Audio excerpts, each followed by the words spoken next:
Vamos lá. A primeira coisa que eu poderia fazer no Congresso Nacional, bom, a primeira, óbvio, né? A gente tem que se ambientar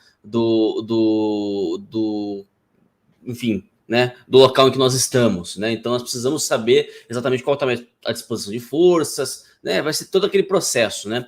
Agora, na minha opinião, uma matéria mais importante, talvez não a mais urgente, mas a mais importante é a questão do aborto, tá, pessoal? Ah, mas então aborto, porra, tem China, tem Rússia, tem Biden, né? Tem STF ali rolando, entendeu?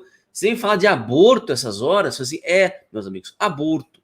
Porque se você não começar sanitizando a nossa estrutura jurídica, você não consegue resolver nenhum desses problemas. Você está travado, com a mão amarrada para resolver os demais problemas. Nós tivemos no Brasil já, né, documentado um processo de ativismo judicial que fez através do judiciário, né, através do STF, de maneira mais específica, mas também de Ministério Público, também com participação de partes, né, de parcelas do Ministério Público, de parcelas de todo o judiciário em todas as instâncias, né? Nós tivemos aí esse ativismo que visava o quê? Visava relativizar o direito à vida.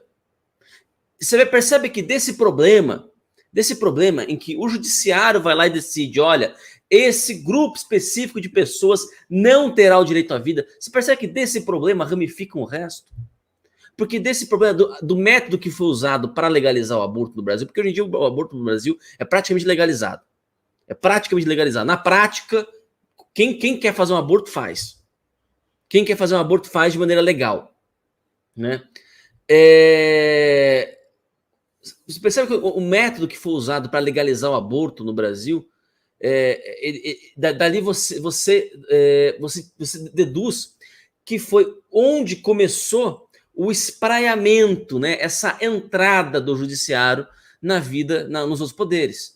Então você teve a primeira coisa que foi feita, né, foi aquela decisão em que o judiciário, o STF, equiparou a relação entre homem e mulher com a relação entre dois homens e duas mulheres, a revelia da Constituição, ou seja, passou por cima da Constituição e contra a Constituição, não só contra a Constituição, mas contra aquilo que o Constituinte havia decidido naquele momento. Né? Então, naquele momento você teve a revelia da Constituição, você teve a legalização por via do judiciário da união entre pessoas do mesmo sexo, e a partir daí, meus amigos, quem pode isso, quem pode um pouquinho, né, vai aumentando, já não tinha mais regra.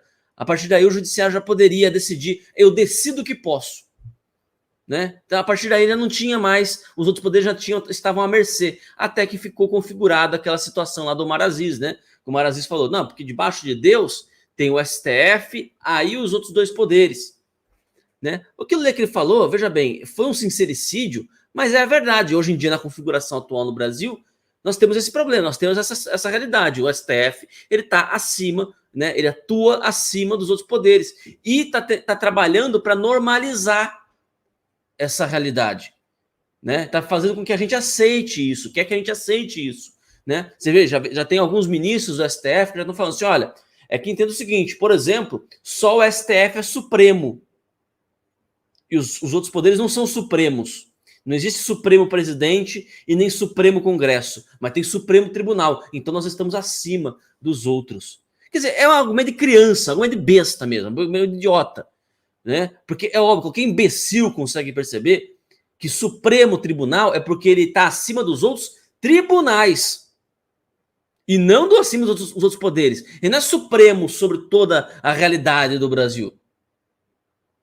Porque se não para por aí, né? Aí ele vai querer mandar nos outros países também, né?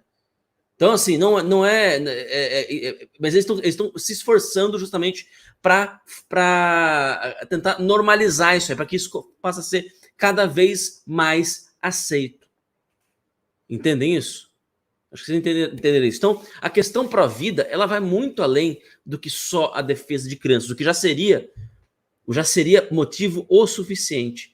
Mas ela toca, né? Acho que a questão pró-vida ela é o único assunto que toca todos os outros assuntos, porque vai tocar a questão de segurança nacional, porque o abortismo no Brasil não é passado desde, não é uma ideia de dentro para fora, é de fora para dentro. Você vai ter Fundação MacArthur, Fundação Rockefeller, né? É uma questão de soberania, é uma questão de segurança nacional, porque nós estamos falando aqui do futuro das nossas gerações. Se a gente começar a diminuir, né, a nossa taxa de natalidade, nós vamos ter problemas, sim, não hoje, mas daqui 20, 30, 40 anos, nossos filhos, nossos netos vão começar a ter problema, entendeu? Já começou, Ítalo, na realidade. Começaram já, na verdade. Em alguns países isso já começou a acontecer, né? Mas isso aqui, no Brasil a gente ainda tem uma taxa de natalidade que pelo menos, né, há um crescimento, né? Está repondo, né? E tem um leve crescimento. É um leve crescimento com a reposição, né? Então, assim, você percebe que a questão pró-vida, ela toca tudo? Por isso que eu falo para vocês, eu sou, sinceramente, talvez se eu puder me identificar de alguma maneira, eu sou candidato do movimento pró-vida.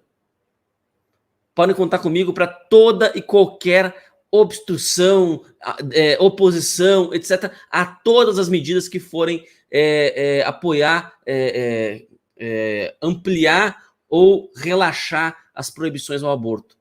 E podem contar também com o meu apoio para todas as medidas que forem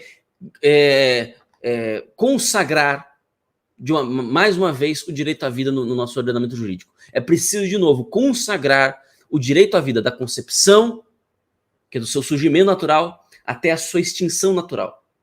Do surgimento natural até a extinção natural. Perfeitamente.